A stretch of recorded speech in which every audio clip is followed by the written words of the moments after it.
It seems to be a day of, a day rather, one would say, packed with cultural, historical events, one that focuses on Tamil legacy, Tamil identity, Tamil culture, and it's very crucial definitely for the people there as well. But Anagha, let me also quickly try and understand a little more about the rituals that we are constantly showing on our screens at this given point. You were speaking of how it is mandatory for devotees to first greet and pray at the Nandi statue right at the entrance of this very temple and then proceed inside. If you could just take us through a little more of such rituals that take place, or a little more of the rituals that Prime Minister Modi himself also participated in for this very festival that the people of Tamil Nadu are currently observing. Well, as far as the Prime Minister is concerned, he is going to release a commemorative coin and also offer Ganga water at the ancient Brihadeeswara Temple. That's going to be one such important landmark event of today, the fact that he is going to release a coin on the 1000th year celebration and also offer Ganga water at the Grand Brihadeeswara Temple. In fact, this entire temple atmosphere has been transformed into a festive hub for this occasion with garlands, flags. In fact, even security arrangements have been heavily tightened. We believe that over 2,000 personnel have been deployed ahead of the Prime Minister's visit. In fact, the fact that this was built by the Chola Empire, this entire construction was completed in the year 1035 CE. That's the kind of ancient tradition that we are talking about.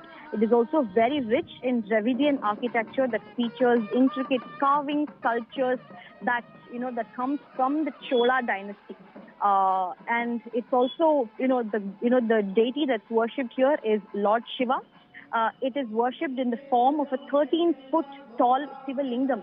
So the linga that you see over here, it's not, the usual tiny linga that you see, the tiny ling that you see in ordinary temples. It's not like that. It's a 13-foot Shivaling that you see, very, very, very rare deity that you see. You can find such tall Shivan deity only in Tamil Nadu. The kind of Dravidian architecture that has undergone, the temple tower has risen to a height of 55 meters, which makes it one of the tallest in India. The Gopuram that we show you, that we showed you all through our coverage, it shoots up to over 55 meters, which makes it easily one of the tallest temples, the tallest Gopuram, or the Vimana as we call it, in the entire country.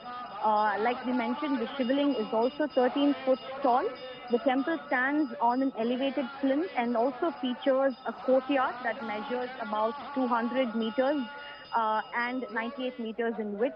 But the main structure of the temple is said to be around 340 feet tall and 100 feet wide.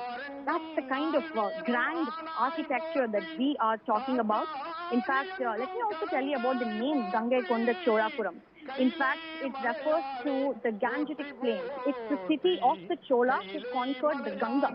That's the significance of the name Gangaikonda. Konda translates to somebody who conquered something, somebody who won something. That's the exact translation in Tamil.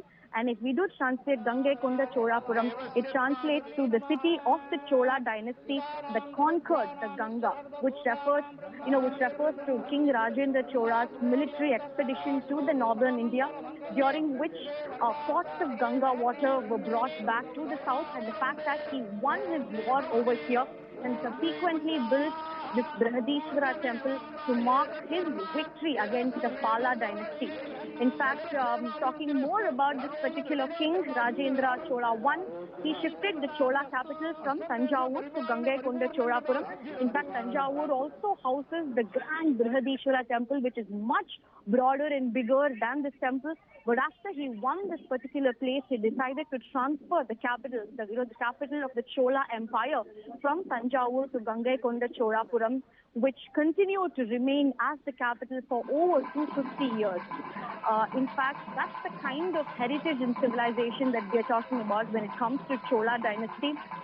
In fact, this particular capital, the Gangaikonda Cholapuram, housed many temples which were unfortunately destroyed later. When there were other dynasties who came here and conquered, many temples in this particular capital, the Gangaikonda Cholapuram, were destroyed, and there is also historical proof to corroborate that. But this temple that we see, the Brihadeeswara Temple, this is the only known surviving Shivan temple in this particular place, and that makes this temple all the more special. In fact, it was in the year 2017 that the remains of this temple that were slightly damaged and destroyed were reconstructed in the year 2017 with the installation of, another Vijayastambam. Another pillar was also constructed over here in the year 2017 to mark the comeback, which is the lone surviving Shivan temple in this entire Gangaikonda Cholapuram area.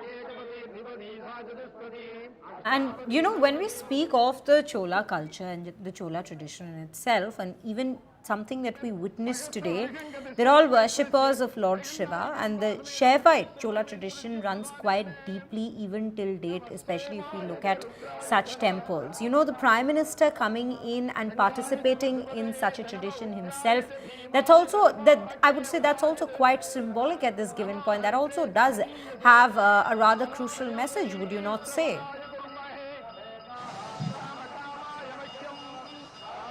Well, that's right. In fact, Prime Minister Modi, when it comes to Tamil Nadu, he has always made it a point to visit the temples over here, because that's what the state of Tamil Nadu is predominantly known for. Remember when he was here in Kanyakumari and and when he meditated in the Vivekananda house for 3 hours. So every single time that the Prime Minister has come here, he has made it a point to commemorate and recognize the kind of temples that Tamil Nadu houses. Remember, when it comes to temples in Tamil Nadu, it's not just about religion. It's also about civilization. It's also about Dravidian architecture. It's also about language pride. So when it comes to, the matter of temples in Tamil Nadu, it's not just for Hindus. I want to make it very clear that this achievement that we are seeing right now, it's not limited to one particular community. It's a pride, it's a monumental moment for the entire state of Tamil Nadu, for people who believe in all faiths, because this houses not just a deity that is followed by one particular religion. This also houses architecture. This also houses the history of Tamil Nadu. The fact that Rajendra Chola built this temple to commemorate his victory against the Pala dynasty.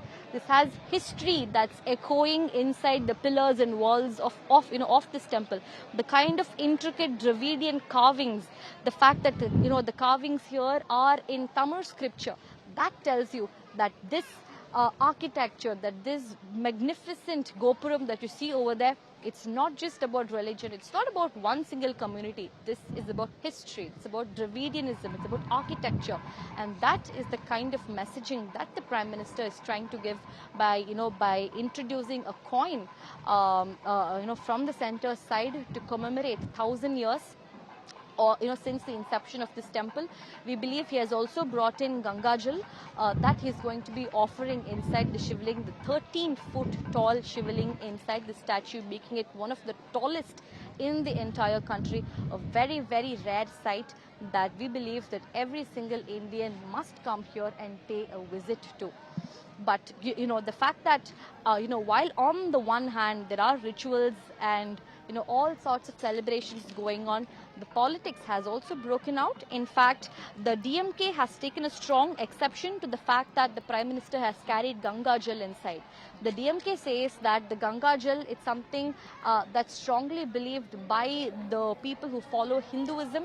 So the Prime Minister is not just the leader for one single community, but for the entire nation. So the DMK has taken a strong exception to the fact that the Prime Minister has carried Ganga Jal over here by calling this as a soft Hindutva push. That's the kind of narrative that the DMK in the state is trying to build on, but the Prime Minister has come down over here, offering his rituals, taking part in the tradition, culture, the dance and folklore of Tamil Nadu just ahead of elections, trying to trying to send on a strong Right. message, the kind Absolutely. of recognition that the BJP Absolutely, and the Anagha, and you've very well summed up all that's been happening there, speaking of it from a cultural perspective, also political perspective.